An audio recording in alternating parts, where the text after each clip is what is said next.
don't run out of money before I'm generating revenue was the whole idea behind that 20 grand.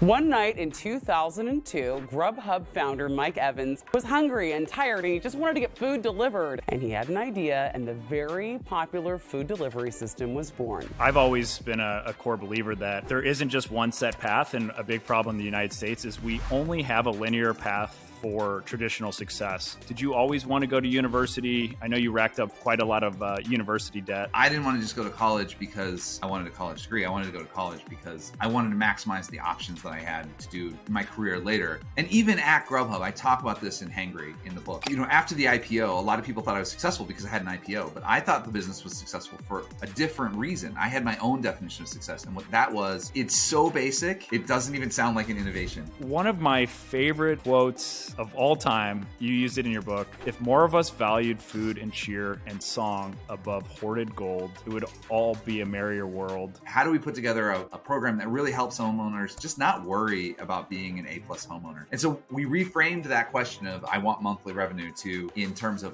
what do customers need that's regular. It took us literally like a year and a half of testing and figuring these things out until we really cracked the code on what people wanted.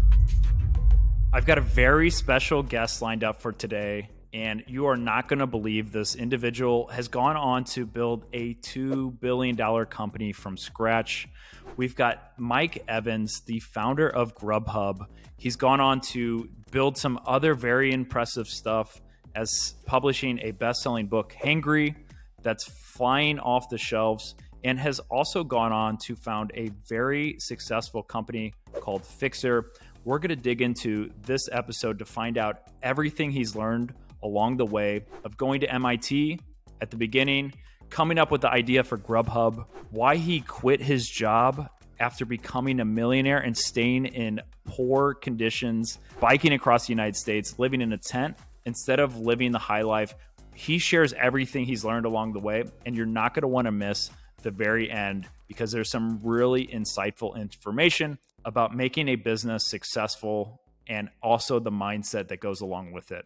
So without further ado, let's go ahead and dig in. Thanks for having me on board. You know, I've got obviously I just put this book out, Hangry, and I had a moment to sort of sit back and reflect on what the 12 years I spent at GrubHub founding at my apartment and running it through the IPO was like. And now I'm 5 years into this new business called Fixer, which is a handy person, a homeowner care and maintenance company where we employ the handy people as full-time employees instead of like a contractor model. And a lot of what I'm spending my attention on is sort of thinking about really what customers want, like what customers want in the home, how they want their home managed, and sort of trying to take the lessons I learned from the first 10 years at GrubHub and then applying them to another business that it's also is going to be hopefully quite large. So what are some of the things that I guess maybe the pitfalls or failures you had at GrubHub that you're trying to avoid now in Fixer? Yeah, I think the thing that I talk about in the book and that I learned the first time and that I'm shocked I've had to learn again because I literally wrote a book on it is the only thing that matters in a consumer business is a repeat purchase. The only thing that matters is having a product that's so good that people come back to it again and again and again because it is so expensive to get customers. It just takes so much effort and money and energy and everything just to attract people to whatever it is you're selling, your brand, your book, your company, whatever it is. Once you get them to try your product, it's so important that it's so good and that you invite them to come back and repeat use it. I forgot it. I got really distracted by the idea of getting new customers and I forgot that repeat customers was where it was at. And so it took me a couple of years to relearn that lesson here again at Fixer. Yeah, I think a lot of entrepreneurs have a similar journey where they realize it's so hard to get your first customers. Maybe they get first 100, first thousands. And a lot of times they don't realize, hey, maybe we should just reach out to that buyer pool or set up some sort of recurring business model. And this is why every tech company and almost every piece of software we buy now is on a monthly recurring revenue business model. How are you guys trying to fix that problem at Fixer with getting recurring revenue, not having to go out, and once you have a customer, keeping them in the funnel and in the family? Yeah, I think the first thing you do is you say, okay, from a business perspective, obviously it makes more sense if people come back every month or every week or every whatever to your business instead of just one and done. But you have to take that and sort of put it on the side and say, okay, well, what is it that customers actually need that that happens monthly. And it turns out, we started out with a handy person business where you had a broken pipe in your wall, you needed somebody to come fix it. You had to put in a new door, you had to make something level, you had to hang some art, whatever. And so you'd book our service online, we'd show up, we'd do a great job. But what we realized is that there was a deeper issue that homeowners were facing, which was, I don't know how to maintain my home more generally, and I don't want to think about it. I don't want to have to be on top of like, did I change the air filters this year, or was that last year? Things like that. And so what we did is we realized there was 60 or 70 core tasks that have to happen every year. Some of them happen every month even. Some of them happen every quarter. And how do we put together a program that really helps homeowners just not worry about being an A-plus homeowner? And so we reframed that question of, I want monthly revenue, to in terms of what do customers need that's regular. And it took us literally like a year and a half of testing and figuring these things out until we really cracked the code on what people wanted to have us come do every month. In addition to sort of the ad hoc, hey, can you install this thing for me? That also happened in addition. And so we rebuilt the company around this idea of a holistic home care maintenance program with an employee base instead of a contractor base. So the quality of the work is really good. Flashing back and looking at the path that you went down, Mike, I know you went to college. Can you talk us a little bit about that? Like, did you always want to go to university? I know you racked up quite a lot of university debt. Yeah, I grew up in what at the time was rural Georgia, but became suburban Atlanta. And I really wanted to experience, I wanted to go to college because I wanted to experience multiculturalism and in an international set of peers. That was really what I wanted to get out of college. And so I ended up going to MIT, and pretty quickly, doing software at MIT, I knew I wanted to do some sort of .com. This was 99, right? Like right at the .com crash is when I graduated. And so I came out of school at a time when like everybody was like, oh, that didn't work. The .com thing didn't work. And I was like, I don't know. I think I'm going to give it a try. I think I'm going to give this GrubHub thing a try. And I'm glad I did, obviously. But yeah, I mean, I think the idea of like, I didn't want to just go to college because I wanted a college degree. I wanted to go to college because I wanted to maximize the options that I had to do in my career later. Switching back to there, like from MIT to graduating, what was that path like? I kind of want to go through chronologically and I think that'll be super beneficial. Have you ever dreamed of soaking up knowledge from top business leaders and entrepreneurs? Well, I've got a perfect solution for you, and it's going to be a wealth of knowledge that can travel with you anywhere in the world. Introducing today's sponsor, and one of my favorite products for education is Audible.com, your personal doorway to thousands of audiobooks packed full of wisdom and adventure. Are you a knowledge seeker, always on the move? Carrying hundreds of books everywhere isn't practical at all, right? Or it can be hard to read while walking through an airport, at the gym, or anywhere else on the go. This is where Audible came to the rescue. The power to carry hundreds of books in your back pocket. With Audible, you're not just reading, you're living stories, learning new skills, and downloading decades of knowledge right from your pocket. Imagine carrying thousands of books that you can access at any time from the comfort of your phone. And here's the best part. You can get started today for absolutely free. Even better, you can listen to my #1 best-selling audiobook, Global Career, How to Work Anywhere and Travel Forever, at no cost at all by simply clicking the links below in the description. Audible has built a new medium that has redefined and enhanced the nature of spoken information, education, and entertainment. And if you're ready to get started, just click that link below and you can get started with your free trial of Audible. I left MIT and I went and interviewed for corporate jobs, and my wife was decided to go to Northwestern Law, which is in Chicago. And so I interviewed for jobs around Chicago, and I ended up with two very different jobs. One was at a .com. That was one offer I got. And the other one was as an electronics engineer at a steel mill.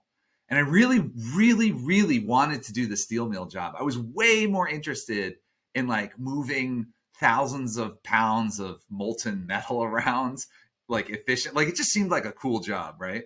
And I didn't know if I was going to do it for the rest of my life, but I just thought it would be a cool experience to do it. I had done internships at Ford and places where there were strong union shops, and I had always gotten along with the unions really well. And I liked the idea of like that interface. The engineer sort of sometimes plays the interface between managers and unions, but they just paid so little money compared to the .com jobs. I just couldn't convince myself to do it. And it's a trap. Like this idea that you get like a really good degree and you have a lot of debt, like it limits your options. You kind of have to take the higher paying job. And then if you I had friends who were in this situation that liked that job, but then because they were being paid really well, didn't like that job, but because they were being paid really well, felt like they couldn't go do what they really wanted to do.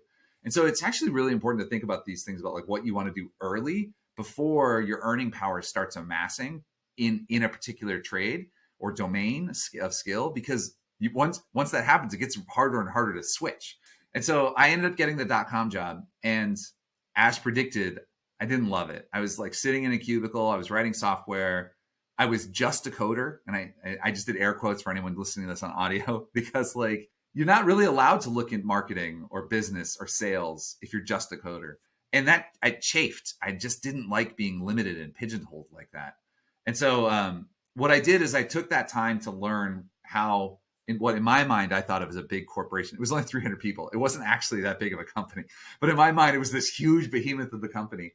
And I just wanted to like understand what they did well. They did a really good job of taking care of their employees from a benefits and like care perspective, but like the work was really boring. So it just wasn't that innovative or anything. And so I ended up wanting to start my own company, but I thought it was helpful to be in the corporate world for a couple of years with a learning mentality to see what was done well, instead of just starting out with this mentality that everything's wrong and I can do it all better. There are some things that corporations do really good. And so it was helpful to see that firsthand. In the beginning of your book, Hangry, you included a quote by J.R.R. Tolkien: "If more of us valued food and cheer and song above hoarded gold, it would be a merrier world." Why did you end up including this as one of the first things people read when they're starting your book? So the book Hangry, it's not about creating a company that IPOs. It's about the emotional journey of creating a startup. What is it like as a person to go through that? And one of the things that becomes really apparent as you become successful is that there are different parties involved that have different interests, and a lot of those, a big portion of them are people just want to get rich. They just want to they want to give you a certain amount of money. They want to take more money out, right? And it's a known fact, like it's a known quantity. That's why investors invest, and it's fine. And so the quote, if people valued food and cheer above hoarded gold, that was actually the counterpoint to the first quote. There were two quotes in the book. In the start of the book, the first one was, "Make no small plans, for they have no power to move men's hearts," which is by Daniel Burnham, who's a major architect of the city of Chicago. So taken together, those two quotes, the idea is that shoot for something big, but like enjoy it while you're going through it, right? It's not all just about the money. And this idea I'm glad that you picked up on it, because most people talk about the first quote. The two in combination, I'm trying to address this issue that's rampant in startups, which is an entrepreneur gets into doing a startup because they're willing to be miserable for a number of years, 5-10 years, creating their startup, so that then after that, they can be happy. And it doesn't work. If you can't find contentment now, then you can't find it later. You have to work on that the only time to ever get good at finding contentment is in the present. And so the idea behind those two quotes is that like, go and do something ambitious, but enjoy it while you're doing it, not after it's done. And so it's a bit subtle. I don't know that a lot of people picked up on that in the book, but that's sort of one of the messages of the book is do hard things, but enjoy the fact that like while you're doing the hard things can be fun. 100%. I love the expression, the person who loves walking is going to walk further than anybody. And I think finding what that is, what that passion is for you, and aligning it with something in your business that's something that you actually enjoy is going to make you a lot more successful than somebody who just hates things for 4 or 5 years, isn't happy, to try to, at some point later down the line, get more money to make them happier. I don't think that works out well for most people. So yeah, I definitely agree with that. I love that quote. As far as like, the main mission of the book, you kind of kicked it off with that. Anything else that you want people to really take away from Hangry after reading it? Yeah, the goal of the book was if I could convince 10 people about this idea that businesses are huge levers for social change, whether you want them to be or not. Just doing business activity, changes the communities in which it works. So be intentional about it. Be thoughtful about it. Think about where you're headed and how what you do impacts the community around you. Because if you don't think about that early, it can be very hard to change it late. And so I that is the main message of the book, is just be thoughtful and intentional about what you do, and think about your impacts holistically, not just in terms of the business world. That's the main point of the book. Love it.